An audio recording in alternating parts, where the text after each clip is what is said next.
right. We got other shit to talk about here on the Talking Audio podcast to motherfucker. The Dolphins! To kick off your week. Yeah. All right. You greedy prick. What are you having there? I am having from Sleeping Giant, which is something I believe you had. I had the Skull Rock Stout last week on the podcast. The curb stomp. Yeah, exactly. A little Freudian slip there. Close enough. This is their amber lager, coming in at 5.2. So I'm pouring it only because Tendre Bay.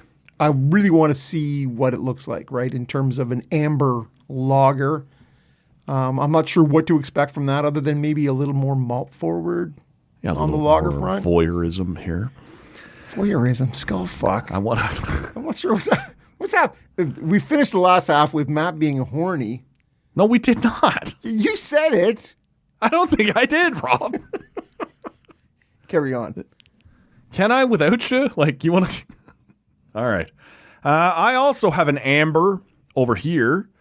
This one from the Canvas Brewing Company in Huntsville.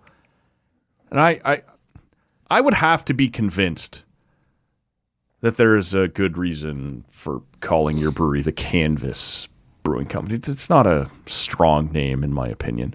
We'll see if the beer is strong. But to my knowledge, this is the first time I've had anything from Canvas. I think we've had something on here before, I believe. All right, well, you want to be like that? You want to correct me? You want to associate things to me that I haven't said before? We're taking applications for co-host here on the Talking Audio podcast. Yes, we are. Actually, it's totally fine. If you feel like you can, what would that look like? Give me the job description on that. Leaves Matt alone. Okay. Yeah. I'm just wondering what it would have to be if you had three key things that you would hope for in your co-host. This is a thing that we should do, or that I should. But not today, because we are already running behind schedule. I'm taking anything. Well, I'll take all comers, whatever. It's really not that hard a job. Oh man, if you and I can do it. This is the amber from the Canvas Brewing Company in Huntsville, Ontario. One of those places, I believe, that our premier felt required a plane to reach, and that's why he purchased one for $30 million of your money. Huntsville. Yeah. Oh, yeah, man. It's hard to get from. I need a plane to get to Huntsville. Yeah. Well, he goes to Northern Ontario once every 18 months or so, so I guess you could use the plane there, too. Because the Ring of Fire is there. I'm going up. I hope he's going down. He's not, Matt. Down. Do you know who the opposition leaders are of either of the other two parties? Merritt Stiles. Yeah. Merritt, yeah. Okay. Yeah. And I don't know if the OLP is it. What's his name? Our Lady Peace. Yeah, that's what I was going to say. What's his name? The lead singer. Rain Maida. Rain Maida as the leader of OLP, as far as I know at this point. Okay.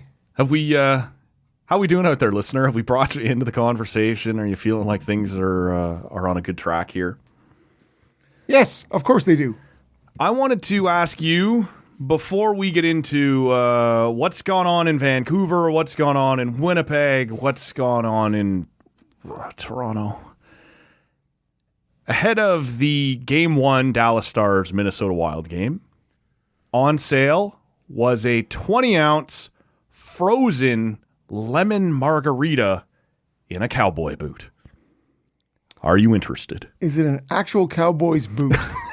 Some guy walked in, got it filled up with this.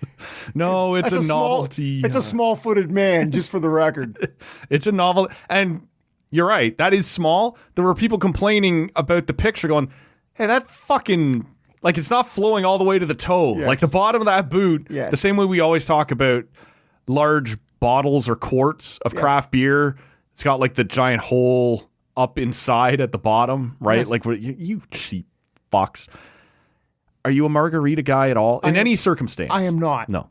I am not. Like you're sitting somewhere in the Caribbean, it's still not even on your radar? No. The only margarita I have ever had This is the Bobby Margarita from Bob McKenzie, which he sent over for us to try at the time. And it's one of those canned things. It was meant for a golf course, right? But I had some negative experiences with tequila early in my... Everybody does. And at that point, I just checked out. So I don't know margaritas, but I guess this was the big thing. We see it every year at the beginning of the Major League Baseball season. But you go in for a good rim job, though. Oh, yeah. We're just going to move right on from... Okay. But at the beginning of every baseball season, they have, here's the crazy new burrito at this place, or the ridiculous toppings. Straight to the burrito. Blue Jays burger. You're killing me, man. You're killing me. There's always new stuff. Yes. To me, I thought the lemon frozen margarita at a Dallas Stars playoff hockey game was both tame for that world. Yeah. But kind of wild for a hockey game. And everything is bigger in Texas, right? They do go in for that. Like at the Rangers games, they love to have this like 2-pound hot dog. Like it's just, everything is. Yeah, you'll never win on Looney Night that way. And if you go with if you're going with a 20-ounce margarita. Yeah. And you have room in the toe of the boot and you're not going. Have you had a margarita? I have had a margarita. Okay. You just don't care for margaritas. Well, it's the tequila. I'm with you. Yeah. And the salty, and again, the rim. Mm-hmm. There's a little too much sodium on that for me, and it's just I have a huge aversion to tequila. Yeah.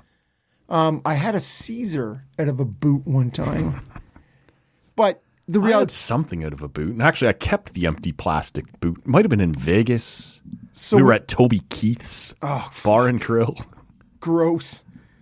Yeah. So at Christmas, are you a stocking family? Yeah.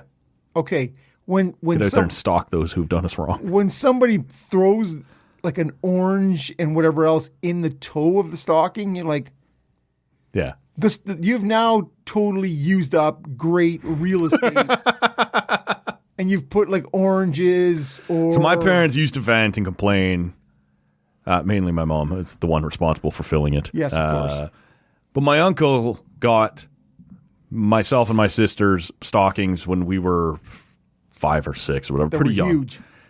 They weren't necessarily huge when you looked at them, but they were like they were wool, and so they would stretch and stretch and stretch, and so every time you put something in, they would get bigger and bigger. Always room for a little more. And to him, that was hilarious as the one who gave the gift of the stocking, but the one who would never have to fill the stocking. Yeah.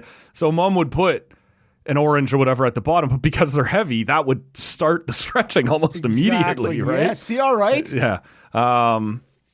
Yeah. So we are a stocking family. And that's all. If you're going to have the toe, yeah, we want good things in it. Yeah. And in this case, it's probably a 28-ounce margarita. Now at this age, God love her, I rarely get the orange anymore. I get the full pound Reese's Pieces or Reese's Peanut Butter Cup, like the big boy.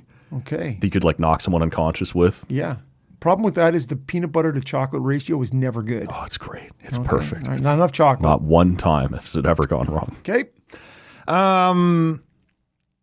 Look, there are some teams in Canada. We've talked about the ones that are still competing and are still actually relevant. Doing things. Let's talk about the irrelevant ones here for a little while. In Toronto, mainly in Vancouver and Winnipeg, but Calgary as well. Calgary still have a team? Calgary still has a team. They have a new arena. They feel sort of like they were happy with their season, and then they are in that middle ground.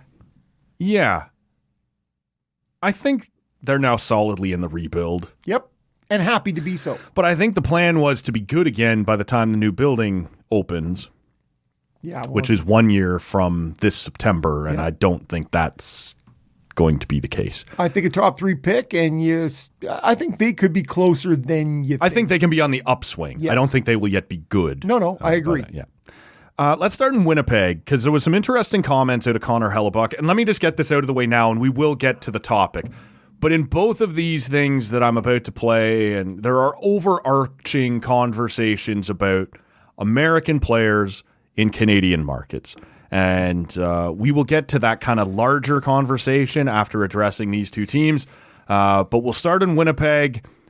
In this case, at their press conference, I was able to grab the actual questions as opposed to me having to summarize for them, which is always... Matt's a pro. Well, it's always better when I can just blame other people's questions. Let's start here with Connor Hellebuck at his year-end press conference. You mentioned the future of the team. You're obviously a huge part of the present and hopefully the future. What do you see the future of this organization, this team looking like, especially after this season? It's hard. Can you get the pieces you need? Will the players come? These are always questions that you have in Winnipeg. You know, I've made it my home and I like it here, but I think majority of the league doesn't feel the same way.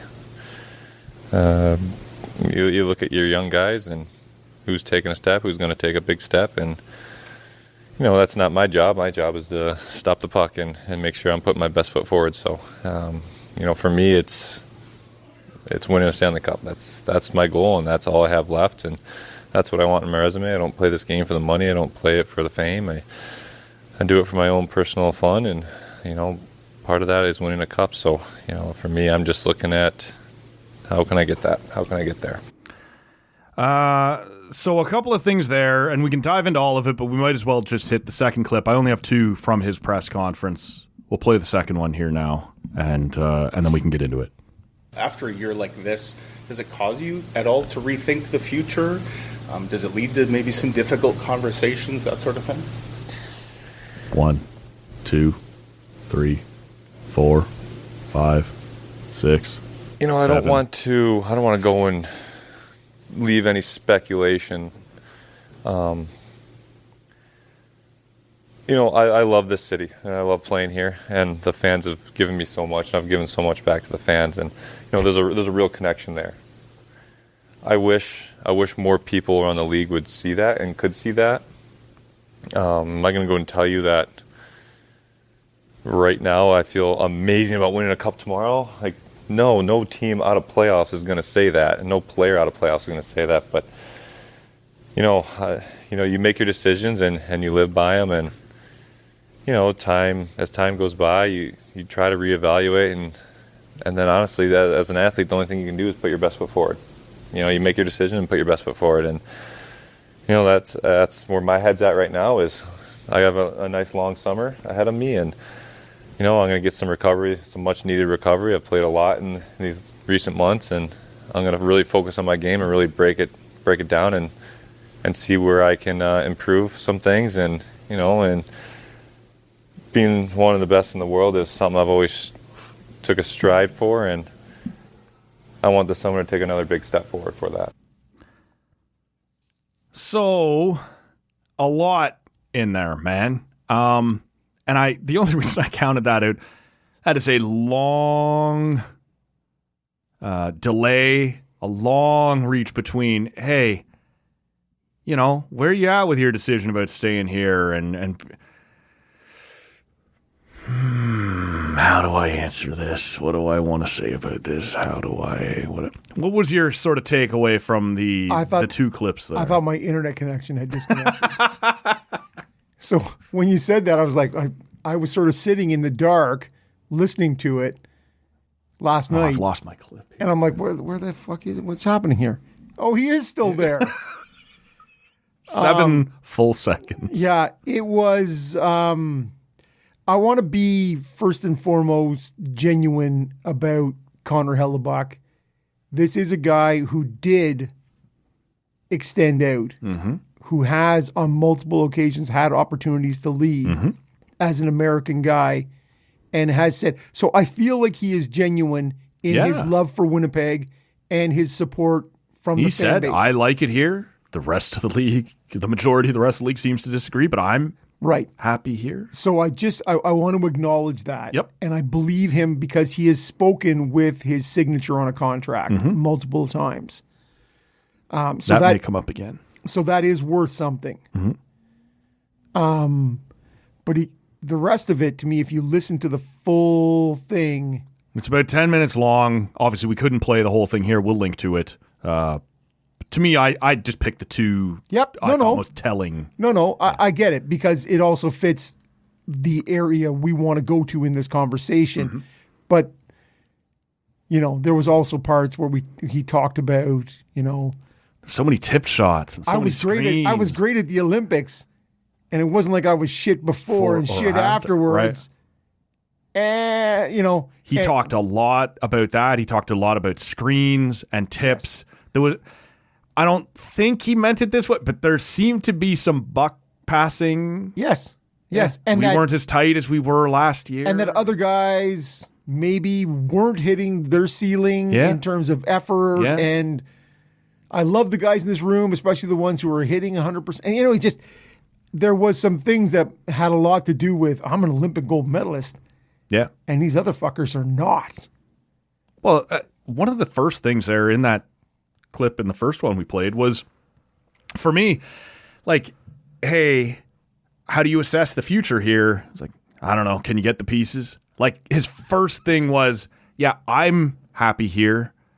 I've been, but he kind of says, I don't know if we can get other people to come here. The majority of the rest of the league doesn't seem to agree. Right. Like, it almost, and again, we'll talk about this in a larger sense, but kind of this sort of, I don't know if I can do what I want to do without more help here. We need more run support here. Yeah.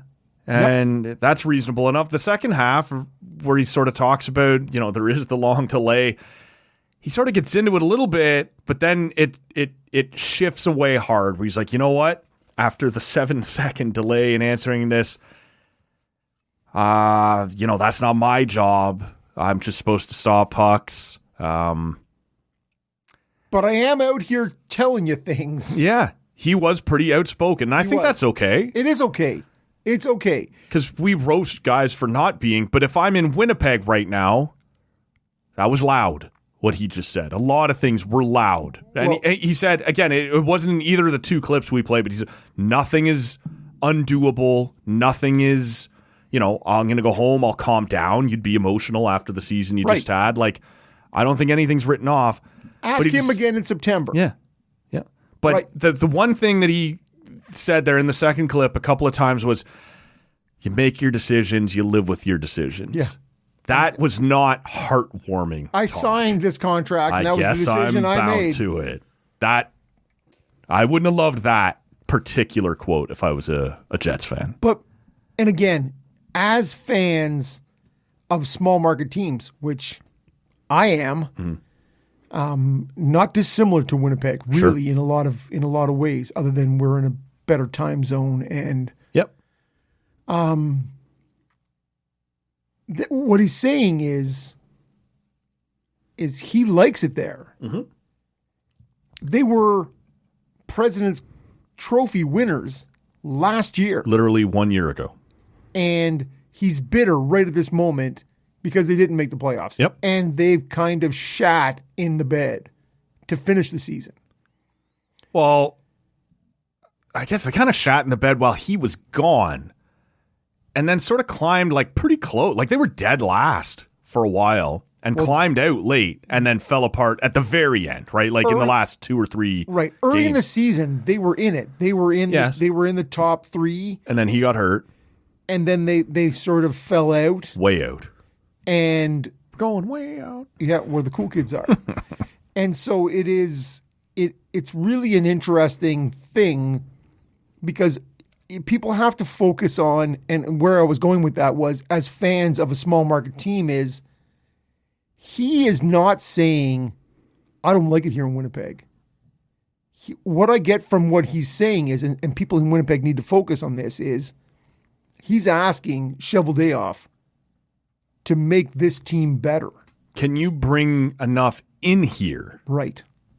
But it's not Winnipeg sucks. No, I don't like this area. No. I don't like being in Canada. But very literally, in the very first sentence in his first quote was, can you get the pieces? Can you get the pieces? Yes. So you can tell where his mind is. I'm happy here. I don't mind living here. I'd be fine to stay. But can I win here? Can you bring... Yeah. And we're going to talk about this, but Kyle Connor is another American guy who has chosen to stay there. Mm-hmm.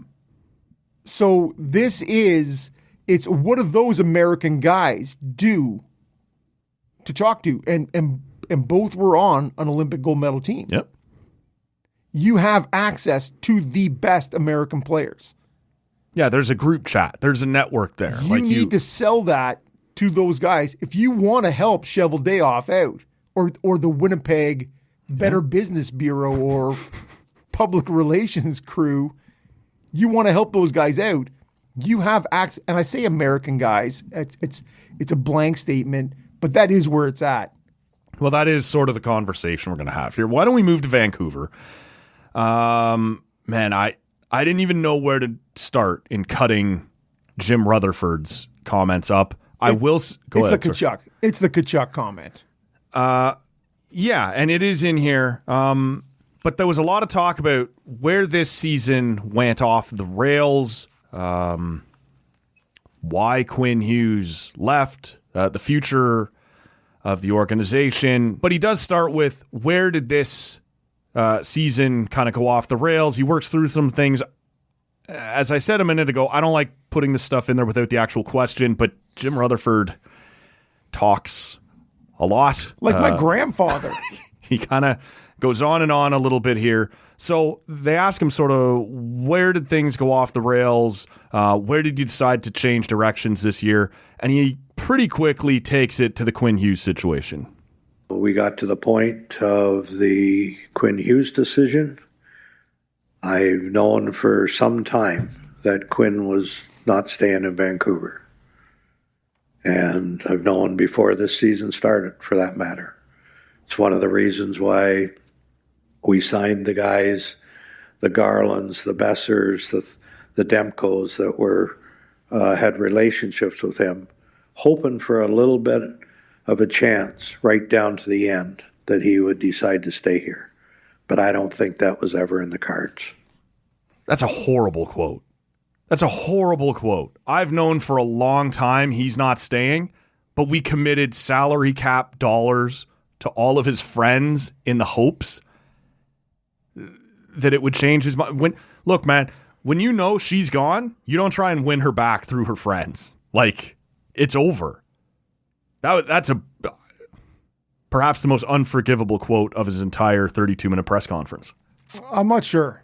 I'm not sure most fans are going to see it that same way. I understand what you're saying. Yeah. Is if it's over, it's over. It's over.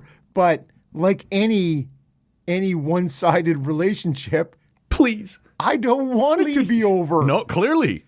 And so you say, I am going to do, and this is what most fans would go, well, what can we do to make the environment as welcoming and as accessible? If you remember, everyone assumed Besser was gone. Yes. It was July 1. Yes. He re-signed like minutes before the free agency opened. And everyone's like, what's up with that? What was that? 7 years? Now, the money your buddy wants you. Not crazy out of whack. It was not crazy. But they are hoping, and I think the fan base, if they were really true to themselves, would say, I get that.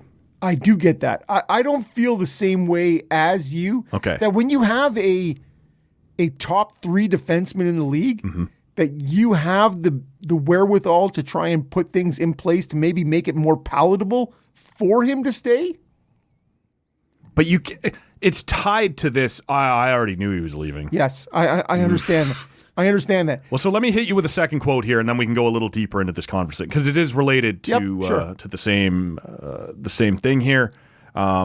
This is talking about the culture in the room since the trade deadline. It was really bad.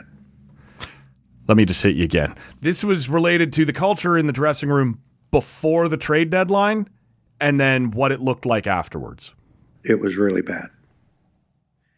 And since the trade deadline and since the young character energy players have come in here and stepped up, to bring that energy in the room, the chemistry and the culture in the Canucks dressing room over the last 5 weeks is the best it's been since I've been here. And you say you don't know where that's going to go.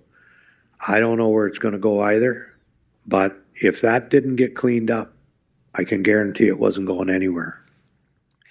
Now with that team chemistry, this team has a chance to move forward and let every player enjoy coming to the rink and not have to worry about somebody barking at them in practice or picking on them in the room or whatnot. This group is tightly knit.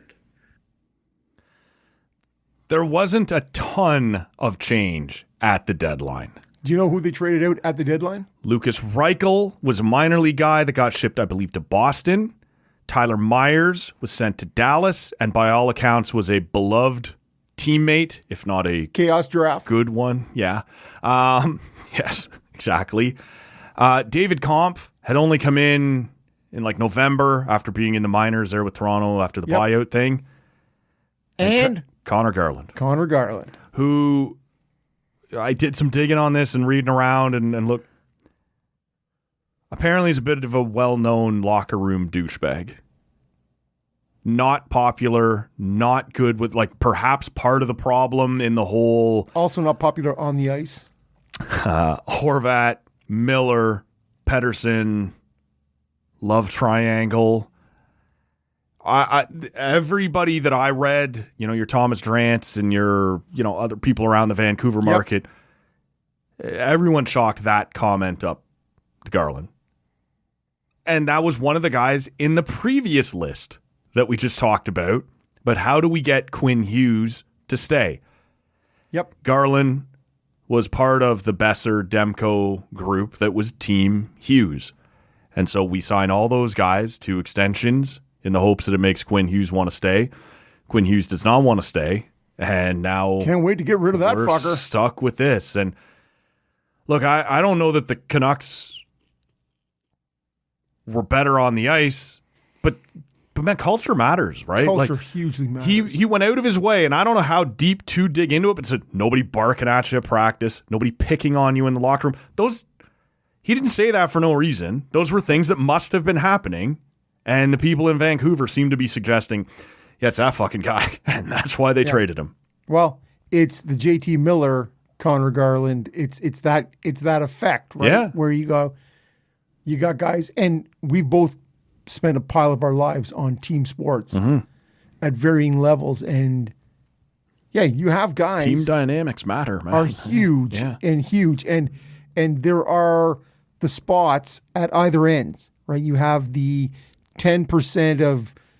Well, it's interesting. The quote is 10% of the people are beautiful and wonderful people. 10% are shits and fucking rotten to the core.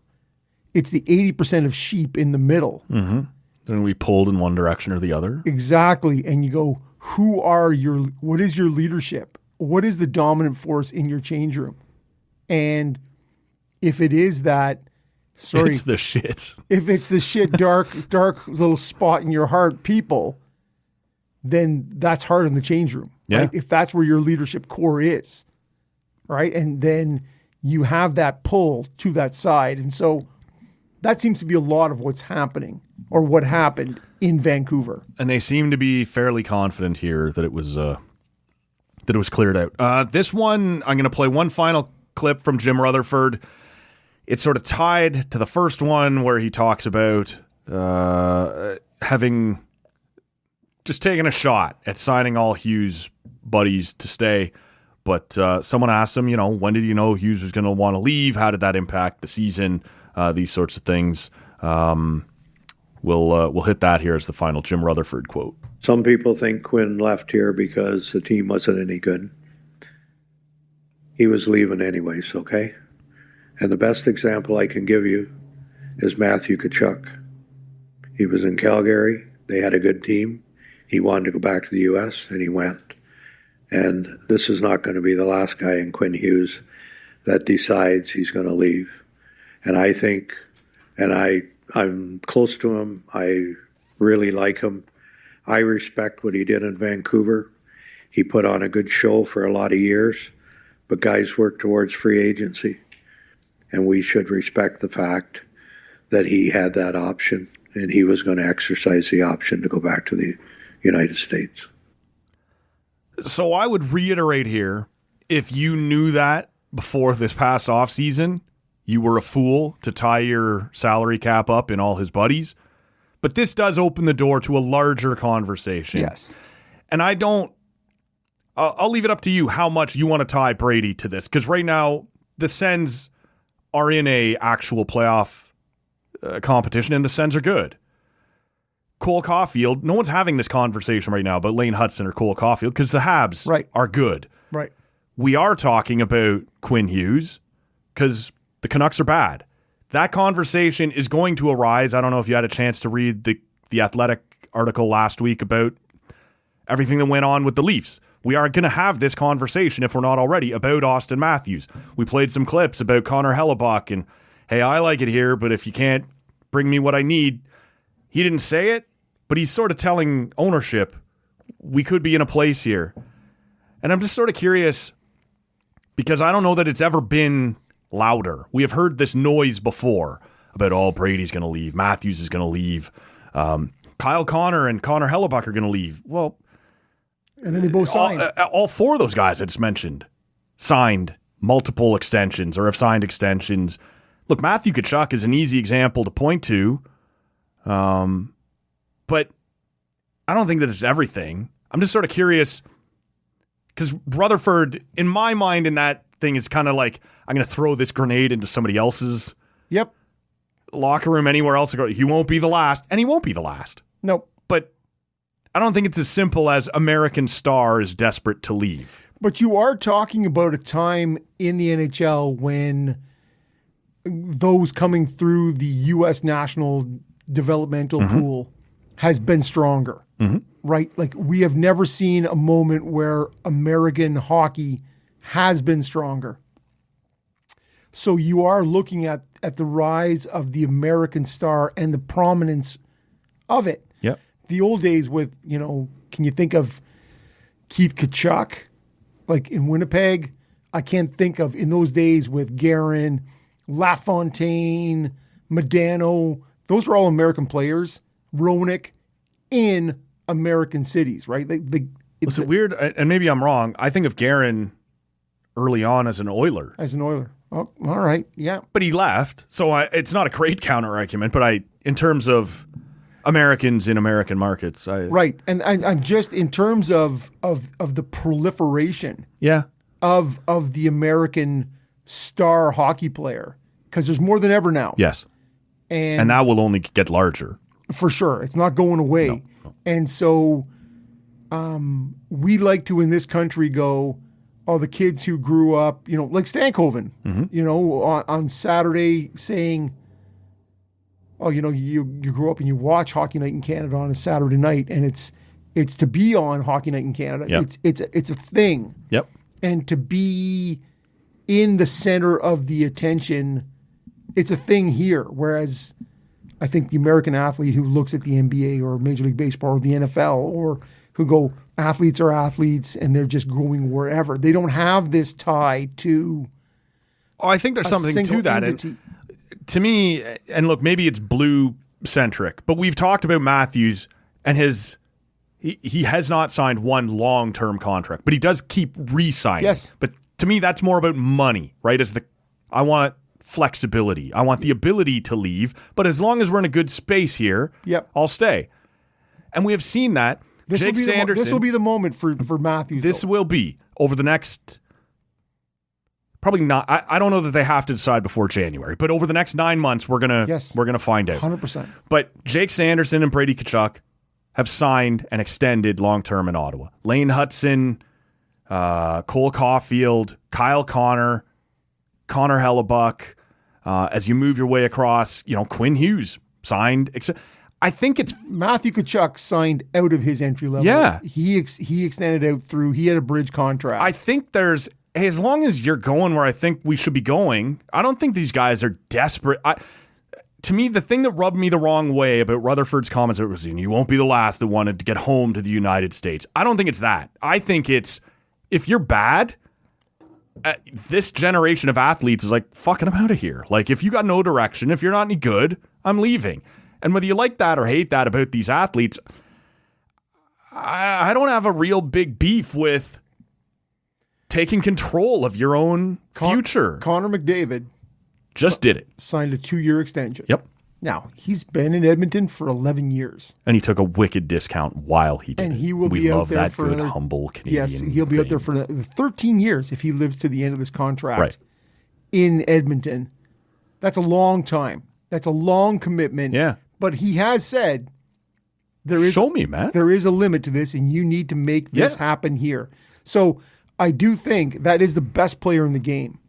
So I don't think you can find a greater beacon that people look to and go, okay, he's doing that, Right. and he's Canadian, and he's given up to maybe 13 years of his I should have playing had Pinto career. on my list as well. American guy who said, yeah, I'm good. So, again, his is more of a bridge. It's short It was a term. It's 4 whatever. it was a But he 4-year. Yes. but he did not force his way out and go, I'm mad about you didn't protect me more about the gamble. If your They team is good, protected him big time in the game, and they supported him. If you're happy in your locker room and with your guys in the direction your franchise is going, Yep. and this is why we are having this conversation right now about Matthews and about Quinn Hughes and about Connor Hellebuck. These teams aren't any good right now. Right. If your team is good, like the Sens currently are and are still on the upswing, like the Habs currently are on the upswing, you don't have this noise. It's not, to me, at all about Americans won't play in Canada. We have seen repeatedly they'll sign and they'll stay if you're on the right track. You do as a Canadian team, though.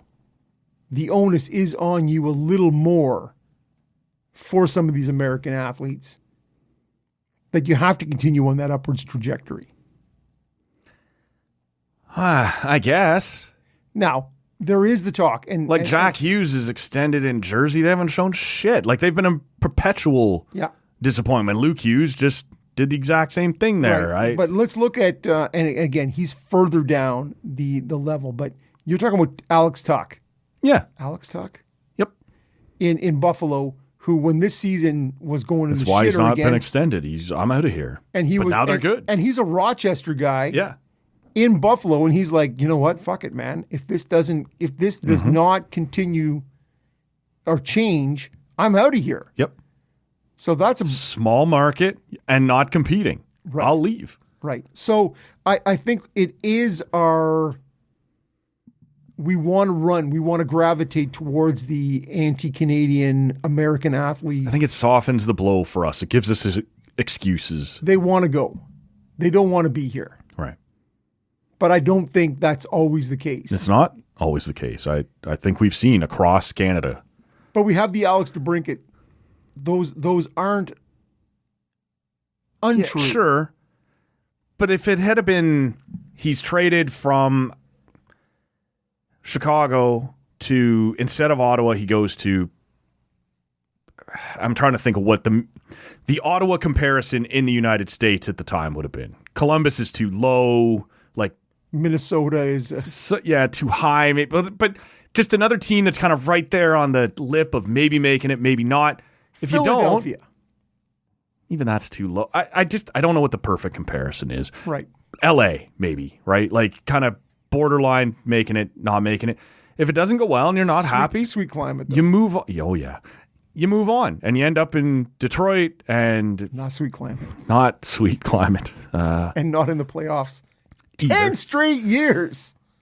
I think guys just bounce, and we see this. Like you and I don't follow the NBA as closely, but I love the fact that those guys have grabbed a hold of it and just said, yeah, 2 years. You got 2 years. Like, I'll give you a 2-year contract. As a fan, it sucks. It makes it hard to It does suck grab as a a fan. jersey, right? Yes. Or to really invest in whatever. But in the world of millionaires versus billionaires, sign with the little guy, man. Like, side with the... So I threw on my jersey yesterday to watch the game at home. yeah. Sweet red one? No, the black one. The black. Yeah. I still don't. I want to put a number on the back. Go legend. This is it. I have to go old school with it because Well, you and I just talked about this not too long ago, that I refused to put a name on a jersey until Willie extended. 8 years. Loved Nylander. You got the whole silly family sweetie pie thing across the... it's silly. Yep. And we're already talking about... It's gonna be outdated. He might be out the door. Like if... we just keep. But that's because somebody's going to trade him. Yes. Not because he's leaving. No, he's not. chosen to Yes. stay. But it's a whole leave thing. We got to get tougher again. Like keep trading talent away. That'll help us. That's a different conversation. But Connor it makes it Garland's out there. real. Fuck. Sure, let's do that. Wrap that around the old leaf. Nylander Garland to on the leaf. Columbus. Oof. Who doesn't love that? I'm just, to put a bow on it or what. Is it a bow? Well, for the moment. It's more of a burr. Are you like if the Sens lose in round 1 to Carolina? Yep. Or win round 1 and lose in round 2. And let's put the stop there. Yep. If that's as far as they go, are you worried that Jake Sanderson and Brady Tkachuk are like, can't win in Canada, I'm going home? To me, that's just not the factor.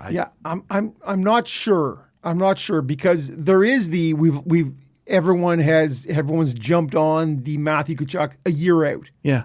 A year out saying, hey, I just want to let you know. I won't be back. I won't be back. So do what you got to do now. And then we've now opened that window up to Rutherford a year and a half. 2 years out. Yeah. And then them trading him in December, a year and a half out. Yep. We've widened the margin. So Brady now, after this, will have 2 years left. Yep. Sanderson has 5, I think, after this. So it is a bit... At underpaid. Yeah, perfect. Perfect. But you know what? That's $8 million. Yeah. Perfect. No, I get that, but he will also be sweet to whoever he forces a trade to, if that's the world you live in. Yes. I don't think it is. I just 100%. Yeah. But this is with all the noise that has surrounded Brady, especially, right? Yeah.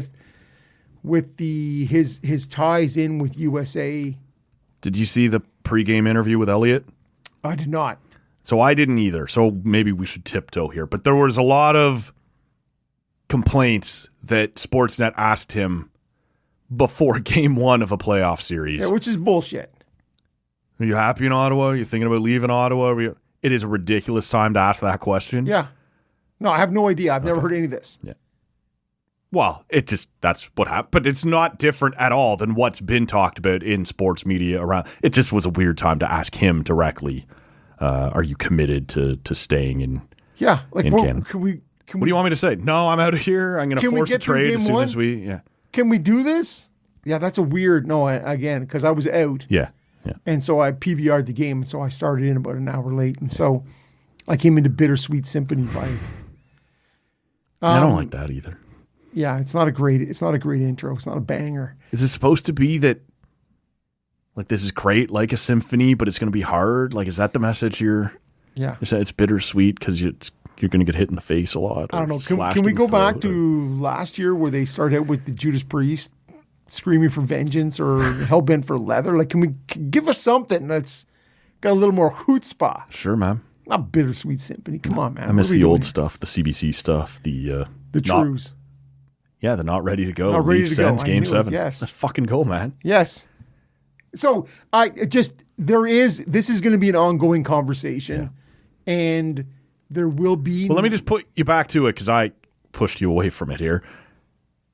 Are you concerned at the end of this season that this is the end of the Brady Tkachuk era? I'm not going to lie to you. I have thought more about it. Yeah. Recently, since the Olympics, since the podcast thing, since the noise. The noise that you almost comes, create your own. Like the more you keep telling him you're going to leave, you're yes. Yep. And as I've said to you on this show, it's like a defense mechanism on the fan base, which is he's going to leave anyways.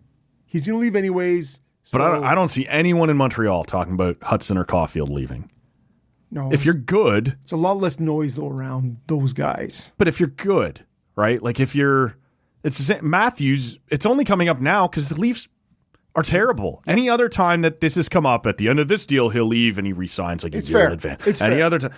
Now we're talking about it because they're bad. Yeah. Trade him now. Hellebuck it's the best time. Is talking about and talking in 7-second delays about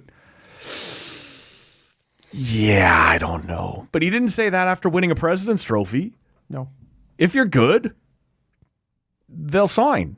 And if you're not, they won't. And it's no different than in Chicago or Columbus or... Yep. See, I stuck around in the clip, the Hellebuck clip. It rolls into the... yeah, there's a lot there. Jonathan Taves clip. Yeah. And man, I listened to that guy, and I loved him as a Blackhawk. Sure. Until all that news came out. All that stuff. But I loved that guy as a player and all that he did as a World Junior player and as a, the Cups and the Olympics. And you just think he's a guy you want to root for. Sure. And for a guy who came home, it was just... Supposed to be a good story, a fun story. Signs with a President's Trophy winner. This should be easy. And that's what he said. He's like, and we're the new guys that took a President's Trophy team out of the playoffs. He's like, it's hard. Yeah. And that's a heart and soul guy. So it was just, there was lots there. It's interesting. That's a Canadian guy going back to Winnipeg. That's it. Back to Winnipeg. See? Perfect. It's 5:00. And I got to pee. All right. The Jays are bad. That's the wrap up on that. They are fucking not just bad. They're terrible. And now they're complaining, like Eric Lauer. Look, your ERA is 7, man. Like, how about you not complain about having an opener? Yeah. Like, there's some things going on there, but nothing overly new. So we're going to leave it here. Eric Lauer is soon to be in Arizona. Eric Lauer sporting a sweet glower. We'll wrap it up on this edition of the Tall Can Audio Podcast. The playoffs roll on. Lots to get to as we move through it. Subscribe to the pod wherever you're hearing us right now, and we're on social media at Tall Can Audio. For Rob, my name is Matt. Have yourselves a great week. We'll talk to you on the next one. See ya!